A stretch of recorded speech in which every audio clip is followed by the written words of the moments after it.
আসসালামু আলাইকুম। নতুন ফেসবুক প্রোফাইল কিংবা পেজে আসা পলিসি ইস্যু কিভাবে রিমুভ করবেন তা দেখব আজকের এই ভিডিওতে। দেখুন, আমরা যখন ফেসবুকে নতুন করে একটি প্রোফাইল কিংবা পেজ ক্রিয়েট করি তার সঙ্গে সঙ্গে কিন্তু আমাদেরকে একটি পলিসি ইস্যু দেওয়া হয়।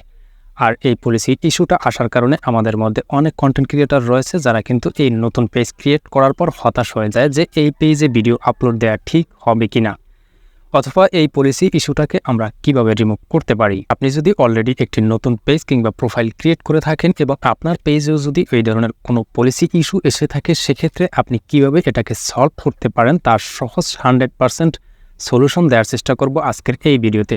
তাই ভিডিওটি না টেনে শেষ পর্যন্ত দেখার অনুরোধ রইল। ওকে, এই মুহূর্তে যে পলিসি ইস্যুটি আপনি দেখতেছেন এটা আমার নতুন একটি ফেসবুক প্রোফাইলে আসা পলিসি ইস্যু।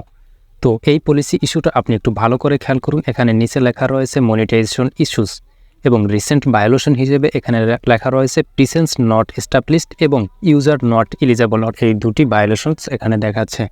তো এখান থেকে আমি যদি প্রিসেন্ট নট এস্টাবলিশড এখানে ক্লিক করে দিই, সেক্ষেত্রে আপনারা যে বিষয়টি দেখতে পারবেন, সেক্ষেত্রে এখানে সর্বপ্রথম আপনাদের ফেসবুক পেজের নামটি লেখা থাকবে। এখান থেকে কিন্তু আমার পেজের নাম বা প্রোফাইলের নামটি দেওয়া রয়েছে এবং লেখা রয়েছে has been on Facebook for less than 30 days or does not have enough followers or engagement to qualify for monetization।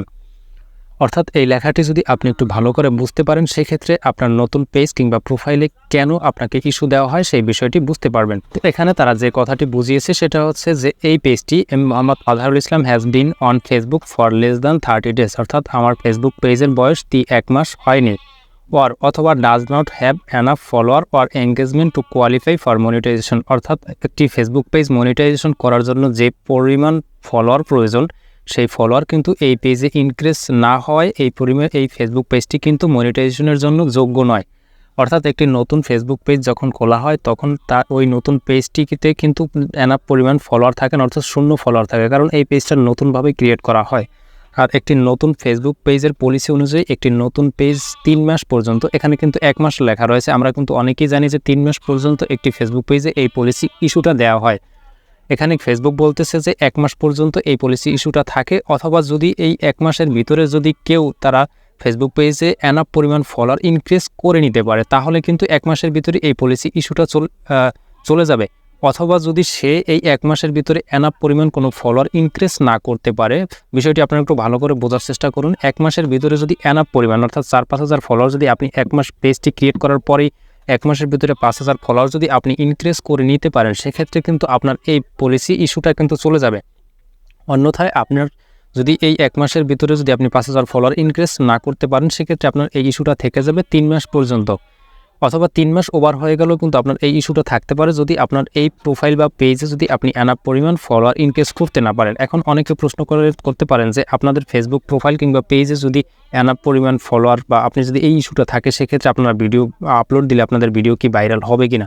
দেখুন, এইটা দেখানোর জন্য আমি এখান থেকে সি ড্যাশবোর্ডে এখানে ক্লিক করে দিচ্ছি এবং সি ড্যাশবোর্ড থেকে এখান থেকে প্রোফাইল রিকমেন্ডেশন অপশনটিতে ক্লিক করে দিচ্ছি। দেখতে পারতেছেন এই প্রোফাইলটা কিন্তু রিকমেন্ডেবল রয়েছে। অর্থাৎ আমরা জানি যে কোনো প্রোফাইল কিংবা পেজ যদি রিকমেন্ডেবল থাকে, সেই প্রোফাইল বা পেজে আমরা যদি ভিডিও আপলোড দিই, সেক্ষেত্রে সেই পেজ বা প্রোফাইলের ভিডিওগুলো কিন্তু ইউটিউব বা ফেসবুক রিকমেন্ড করবে। অর্থাৎ আমরা কিন্তু এটা নিশ্চিত হলাম যে আমার এই প্রোফাইলে এই পলিসি ইস্যুটা যদিও থাকে, তারপরেও কিন্তু আমরা যদি এই প্রোফাইল বা পেজে ভিডিও আপলোড দিই, তাহলে কিন্তু আমাদের এই প্রোফাইল বা পেজের ভিডিওগুলো ভাইরাল হবে। তো এখন এই নতুন পেজ বা প্রোফাইল খোলার পর আপনারা যারা এই ইস্যুটি দেখবেন, তারা কোনো কিছু চিন্তা ভাবনা না করে জাস্ট আপনারা নিয়মিত কন্টেন্ট আপলোড দিতে থাকবেন। সেক্ষেত্রে আপনাদের কন্টেন্ট কিন্তু ভাইরাল হবে। আর আপনাদের কন্টেন্ট যদি ভাইরাল হয় এবং এনাফ পরিমাণ যদি ফলোয়ার আপনি পেয়ে যান, সেক্ষেত্রে কিন্তু আপনাদের এই পলিসি ইস্যুটা অটোমেটিকলি চলে যাবে। এরপরে আপনি আরও একটি কাজ করতে পারেন, সেটি হচ্ছে যে আপনি নতুন পেজ বা প্রোফাইল খোলার পর আপনি নিয়মিত সপ্তাহে বা 15 দিন বা 10 দিন পর আপনি একবার করে অন্ততপক্ষে লাইভে আসতে পারেন এবং পাশাপাশি নিয়মিত আপনি ফেসবুকে কন্টেন্ট অথবা রিলস ভিডিও আপলোড দেবেন। সেক্ষেত্রে এই ধরনের পলিসি ইস্যুটা কিন্তু আপনি সহজেই রিমুভ করে ফেলতে পারবেন। তো এই নতুন পেজের যে পলিসি ইস্যুটা আসে, এটা নিয়ে টেনশন বা চিন্তার কোনো কারণ নেই। আপনি নিয়মিত ভালোভাবে কাজ করলে এটাকে কিন্তু সরিয়ে নিতে পারেন। তো আশা করি ইনফরমেশনটি আপনাদের কাছে অনেক বেশি হেল্পফুল হবে এবং ভিডিওটি যদি আপনাদের কাছে ভালো লেগে থাকে, তাহলে ফেসবুক পেজ থেকে দেখে থাকলে ভিডিওটি অবশ্যই আপনাদের নিজেদের প্রোফাইলে শেয়ার করে রাখুন, অথবা ইউটিউব থেকে দেখে থাকলে একটি লাইক এবং এই ভিডিওটি সম্পর্কে একটি কমেন্ট করে চ্যানেলটাকে সাবস্ক্রাইব করে না থাকলে চ্যানেলটাকে সাবস্ক্রাইব করে রাখুন। ধন্যবাদ সকলকে। আসসালামু আলাইকুম।